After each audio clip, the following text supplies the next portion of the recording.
রাজধানীতে আয়োজিত একটি জনসভায় প্রকাশ্যে ইসলাম খুনের বদলে খুন করতে বলেছে বলে জানিয়েছেন ইসলামী আন্দোলনের প্রেসিডিয়াম সদস্য সৈয়দ মোসাদ্দেক বিল্লাহ আল মাদানী। তিনি আরও বলেছেন, শেখ হাসিনা ভারত সরকারের পুতুল ছিলেন। জনসভাটিতে তিনি বিশেষ অতিথি হিসেবে উপস্থিত ছিলেন এবং আরও বিভিন্ন প্রসঙ্গে কথা বলেন। বিস্তারিত জানাচ্ছেন ইশতিয়াক হোসেন। তাহলে কিসাসের কথা, খুনের পরিবর্তে খুন। আল্লাহ কেন এই আয়াতটা দিয়েছে? আল্লাহ জানে যে আমার বান্দাদের ভিতরে কিছু আছে, পশু উলাইকা কাল আরআবে বাল হুম আদল, এগুলো চতুষ্পদ জানোয়ারের চেয়ে, গরুর দলের চেয়ে খারাপ। এগুলোরে বিধান লাগবে, কতল করা লাগবে, এগুলো ভাই ছাড়া কোনো উপায় নাই। রাজধানীর ইঞ্জিনিয়ার্স ইনস্টিটিউশন মিলনায়তনে ২৪ জানুয়ারি ইসলামী আন্দোলনের পক্ষ থেকে আয়োজন করা হয় বিশেষ একটি সভা। সভার বিশেষ অতিথি হিসেবে উপস্থিত ছিলেন ইসলামী আন্দোলনের প্রেসিডিয়াম সদস্য সৈয়দ মোসাদ্দেক বিল্লাহ আল মাদানী। সভায় বক্তব্য দেওয়ার সময় তিনি ক্ষমতাচ্যুত সাবেক প্রধানমন্ত্রী শেখ হাসিনা ও তার পরিবারের বিভিন্ন দুর্নীতির ফিরিস্তি তুলে ধরেন। এবং এখন তাদের ফিরিস্তি বাইরেইতেছে।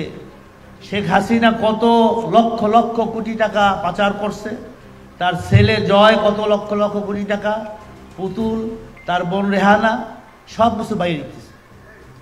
আসলে মানুষ ইতিহাস থেকে শিক্ষা গ্রহণ করে।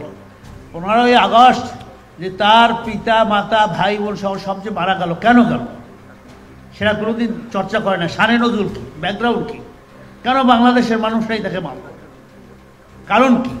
ওখান থেকে সে শিক্ষা গ্রহণ করে নাই। ও হাদা ইবরাতুল উলিল আলবাব, যারা জ্ঞানী তারা শিক্ষা গ্রহণ করে, কিন্তু শেখ হাসিনা শিক্ষা গ্রহণ করে নাই। আওয়ামী সরকারের দুর্নীতি ছাড়া তিনি শেখ হাসিনাকে ভারত সরকারের পুতুল হিসেবেও আখ্যায়িত করেন।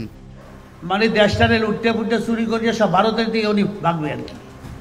উনি এখানে ভারত সরকারের পুতুল হিসাবে ছিল। তুমি যেমনি নাচাও তেমনি নাচি, পুতুলের কি দোষ? উনি ভারতের মোদী সরকার যা বলতো তাই করত। প্রাইম মিনিস্টার সহ, মন্ত্রিপরিষদ সহ, 300 সাংসদ এমপি সহ আওয়ামী লীগের যত গুন্ডা পান্ডা পাতি নেতা ছিল সব ভাগছে। কোথায়? ভারত আশ্রয় দিয়েছে। তাহলে দেখা গেল ভারতই এটার সব কিছু মূল। বক্তব্যের এক পর্যায়ে তিনি আওয়ামী সরকারের দুর্নীতি ও পাপকর্মে শুধু আওয়ামী দোসররাই নয়, বরং সবাই জড়িত ছিল বলে মন্তব্য করেন। এই প্রসঙ্গে তিনি বলেন, দেশে ভোট হয়নি তা মেনে নিলাম, তবুও সবাই তো শেখ হাসিনার পেছনে থেকেই সবকিছুতে সহমত পোষণ করেছে। আপনি কি হার্টের সমস্যা নিয়ে দুশ্চিন্তাগ্রস্ত? স্বল্প খরচে হার্টকে ভালো রাখার সহজ উপায় মাতৃভূমি হার্ট কেয়ারে। কেরামন কাতিমিন, 2 ফেরেশতা আছে না নাই? তাহলে যদি থাকে, এই যে অপকর্মগুলো করলো, তা আমরাও তো সাপোর্ট করছি। কিভাবে?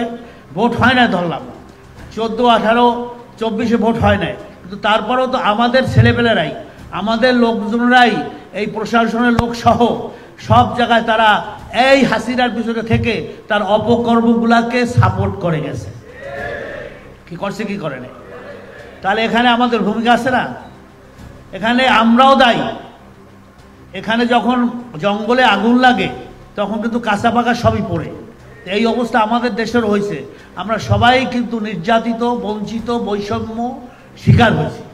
সভায় নিজের বক্তব্য শেষ করার আগে তিনি বলেন, সবাইকে শুধু দাওয়াত করে পথে আনা যাবে না। আরবিতে কোরআনের আয়াত উল্লেখ করে তিনি কেসাসের কথা, খুনের পরিবর্তে খুনের কথা মনে করিয়ে বলেন, এগুলোরে পিডান লাগবে, কতল করা লাগবে, এগুলারে মায়ের ছাড়া কোনো উপায় নাই।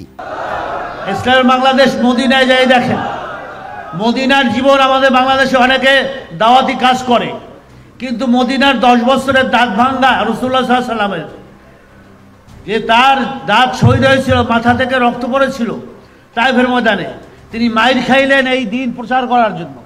ইসলামী স্টেট কায়েম করলেন মদিনায় যাইয়া, সেনাবাহিনী প্রধান হলেন, উহুদের ময়দানে দান শহীদ হইল, লুটে পড়ে গেল। এই কথা আমাদের অনেক ভাইরা ইসলামপন্থী বা অনেকে দিনই কাজ করি, কিন্তু এই কথা এরা বলে না, মদিনার জীবন কথা বলে না।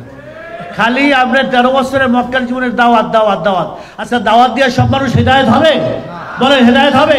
হেদায়েত হইলে আল্লাহ কেন বলছে, ইয়া আইয়ুহাল্লাযীনা আমানু কুতিবা আলাইকুমুল কিসাস আল কতল বিল কতল ফামান উফিয়া লাহু মিন আখিহি শাইউন ফাত্তাবাউ বিল মারুফ।